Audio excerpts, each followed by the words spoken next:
पितृपक्ष में पितर पितृलोक से पृथ्वी लोक पर अपने परिजनों से मिलने आते हैं और आशीर्वाद भी देते हैं।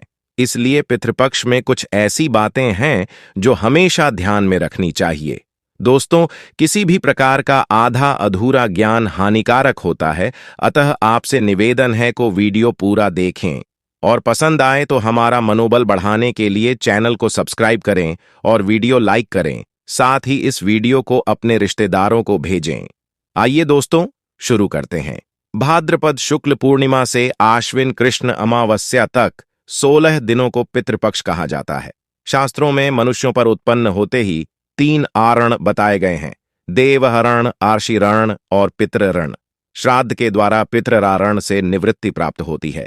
जिन माता पिता ने हमारी आयु, आरोग्य और सुख सौभाग्य आदि की वृद्धि के लिए अनेक प्रकार के प्रयत्न किए और कष्ट सहे, उनके आरण से मुक्त न होने पर हमारा जन्म ग्रहण करना निरर्थक हो जाता है। अतः पितृपक्ष के 16 दिनों में श्रद्धा भक्तिपूर्वक तर्पण, पितरों को जल देना करना चाहिए। इस तरह पितृ आरण से होते हैं मुक्त। आश्विन मास के कृष्ण पक्ष में उनकी मृत्यु तिथि को, मृत्यु किसी भी मास या पक्ष में हुई हो, जल, तिल, चावल, जौ और कुश पिंड बनाकर या केवल सांकल्पिक विधि से उनका श्राद्ध करना, गौ ग्रास निकालना तथा उनके निमित्त ब्राह्मणों को भोजन करा देने से पितृ प्रसन्न होते हैं और उनकी प्रसन्नता ही पितृ आरण से मुक्त करा देती है। पितरों के प्रति श्रद्धा व्यक्त करने का अनुष्ठान है श्राद्ध। स्कंद पुराण के अनुसार श्रद्धया दीयते यत् तत् श्राद्धम से यह सिद्ध हो जाता है कि श्रद्धा से किसी वस्तु को देना ही श्राद्ध है। श्राद्ध 5 प्रकार के होते हैं, जिनमें पितृपक्ष के श्राद्ध पार्वण श्राद्ध कहलाते हैं। पितृकार्य देव कार्यों से भी अधिक महत्वपूर्ण और फलदायी है। इसे बहुत सावधानी पूर्वक करना चाहिए।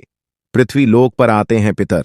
आश्विन मास का कृष्ण पक्ष पितरों के लिए पर्व का समय है। इसमें पितरों को आशा लगी रहती है कि हमारे पुत्र पौत्रादि हमें पिंडदान तथा तिलांजलि प्रदान कर संतुष्ट करेंगे। यही आशा लेकर वह पितृलोक से पृथ्वी लोक पर आते हैं। यदि यहां उन्हें पिंडदान, फल, फूल या तिलांजलि आदि नहीं मिलती है तो वे शाप देकर चले जाते हैं। इसलिए प्रत्येक हिंदू सद्गृहस्थ का धर्म है कि एकदम श्राद्ध का परित्याग न करें, पितरों को संतुष्ट अवश्य करें। आइए जानते हैं कि किस दिन करें श्राद्ध। जिसकी मृत्यु तिथि का ज्ञान न हो उसका श्राद्ध अमावस्या को करना चाहिए। मृतक का श्राद्ध मृत्यु होने वाले दिन करना चाहिए। दाह संस्कार वाले दिन श्राद्ध नहीं किया जाता। अग्नि में जलकर, विष खाकर, दुर्घटना में या पानी में डूबकर, शस्त्र आदि से अपमृत्यु वालों का श्राद्ध चतुर्दशी को करना चाहिए, चाहे उनकी मृत्यु किसी भी तिथि में हुई हो।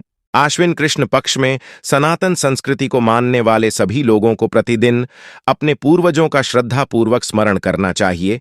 इससे पितर संतृप्त होकर हमें दीर्घायु, आरोग्यता, पुत्र पौत्रादि यश, स्वर्ग पुष्टि, बल, लक्ष्मी, स्थान, वाहन, सब प्रकार की समृद्धि, सौभाग्य, राज्य तथा मोक्ष की प्राप्ति कराते हैं।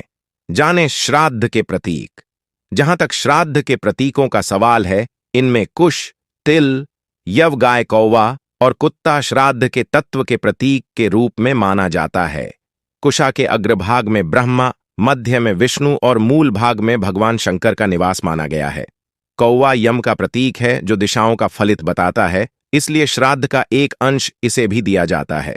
गाय तो वैतरणी से पार लगाने वाली है ही, सद्गृहस्थी दैनिक जीवन में भी भोजन की पहली मरकी गाय को देते हैं। कुत्ता श्वान यमराज का पशु माना गया है। श्राद्ध का एक अंश इसको देने से यमराज प्रसन्न होते हैं। दौहित्र पुत्री का पुत्र, कुतपवेला मध्याह्न का समय और काले तिल ये श्राद्ध में अत्यंत पवित्र हैं और क्रोध, अध्वगमन, यात्रा एवं श्राद्ध करने में शीघ्रता ये 3 वर्जित हैं। अतः काले तिल का प्रयोग श्राद्ध में आवश्यक होता है। श्राद्धकर्ता के लिए वर्जित हैं ये आचरण। श्राद्धकर्ता को पितृपक्ष में क्षौर कर्म यानी हजामत आदि नहीं करनी चाहिए। ब्रह्मचर्य का पालन, पान खाना, किसी भी प्रकार के नशीले पदार्थों का सेवन, तेल मालिश और परान्न भोजी ये 7 श्राद्धकर्ता के लिए वर्जित हैं। मित्रों, तो ये थी आज की विशेष जानकारी। आपको हमारे द्वारा दी गई जानकारी कैसी लगी अपने कमेंट द्वारा बताएं। साथ ही चैनल को सब्सक्राइब करना ना भूलें। धन्यवाद।